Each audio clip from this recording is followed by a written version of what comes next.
ഗൗഡീയ വൈഷ്ണവ ആചാരത്തിൽ തിലകം ഉണ്ടാക്കുന്നത് വൃന്ദാവനത്തിലെ ചളി കൊണ്ടാണ്. പ്രധാന തിലകം അടിസ്ഥാനപരമായി മധു തിലകത്തിന് സമാനമാണ്.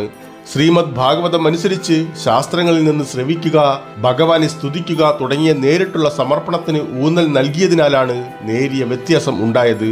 ശ്രീഹരി ഭക്തിവിലാസം അനുസരിച്ച് തിലകം മൂക്കിന്റെ തുടക്കത്തിൽ നിന്ന് ആരംഭിക്കുന്ന ഒരു ആംഗില അക്ഷരമാലയിലെ യു ആണ്.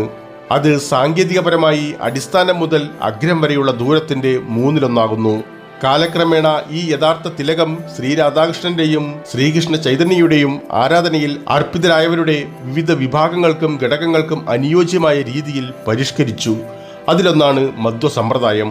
കൃഷ്ണന്റെ താമര പാദങ്ങളെ പ്രതിനിധീകരിക്കുന്ന ഗോപി ചന്ദനത്തോടു കൂടിയ 2 ലംബവരകളാണ് മധ്വ ആചാര ചിഹ്നം. അതിനിടയിൽ ധൂപവർഗത്തിന്റെ ദൈനംദിന കരി ഉപയോഗിച്ച് ലംബമായ ഒരു കറുത്ത വര കൂടി ഉണ്ടാക്കുന്നു. മറ്റൊരു തിലകം ശ്രീ വൈഷ്ണവ വിഭാഗത്തിൽ ഉൾപ്പെടുന്നവർ ചാർത്തുന്നതാണ്. ശ്രീ വൈഷ്ണവ മുദ്രയെ ശ്രീ ചരണം എന്ന് വിശേഷിപ്പിക്കുന്നു. ശ്രീ വൈഷ്ണവ പാരമ്പര്യത്തിലെ അംഗങ്ങൾ നാരായണന്റെ പാദങ്ങളെ പ്രതിനിധീകരിക്കുന്ന 2 വരകളുള്ള തിലകമുണ്ടാക്കുന്നു. അതിനു നടുവിലൊരു ചുവന്ന വര ലക്ഷ്മിയെ പ്രതിനിധീകരിക്കുന്നു. മൂക്കിന്റെ മുകളിലെ പാലത്തിലെ ഒരു ചെറിയ വര സൂചിപ്പിക്കുന്നത് അത് ധരിച്ചിരിക്കുന്ന ആൾ തെങ്കയില ഉപവിഭാഗത്തിൽപ്പെടുന്ന വ്യക്തിയാണെന്നതാണ്. ദക്ഷിണേന്ത്യയിലെ അയ്യങ്കാർ പാരമ്പര്യത്തിൽ തിലകത്തിന് 2 രൂപങ്ങളുണ്ട്. ഒന്ന് തെങ്കലൈ, അതായത് തെക്കൻ വിഭാഗം. മറ്റൊന്ന് വടക്കലൈ, സ്വാഭാവികമായും വടക്കൻ വിഭാഗം.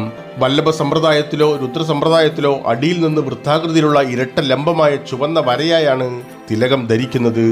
ഈ യു ആകൃതിയിലുള്ള ശ്രീകൃഷ്ണന്റെ താമര പാദങ്ങൾ പൂർണ്ണ പുരുഷോത്തമയെ പ്രതിനിധീകരിക്കുന്നു. വല്ലഭ സമ്പ്രദായത്തിൽ ആരാധിക്കപ്പെടുന്ന ഏക ദൈവരൂപമാണ് കൃഷ്ണൻ. നിംബർക്ക സമ്പ്രദായത്തിൽ മൂക്കിന്റെ പാലത്തിൽ തുടങ്ങി നെറ്റിയുടെ മുകളിലേക്ക് 2 ലംബ വരകളായി തുടരുന്നു.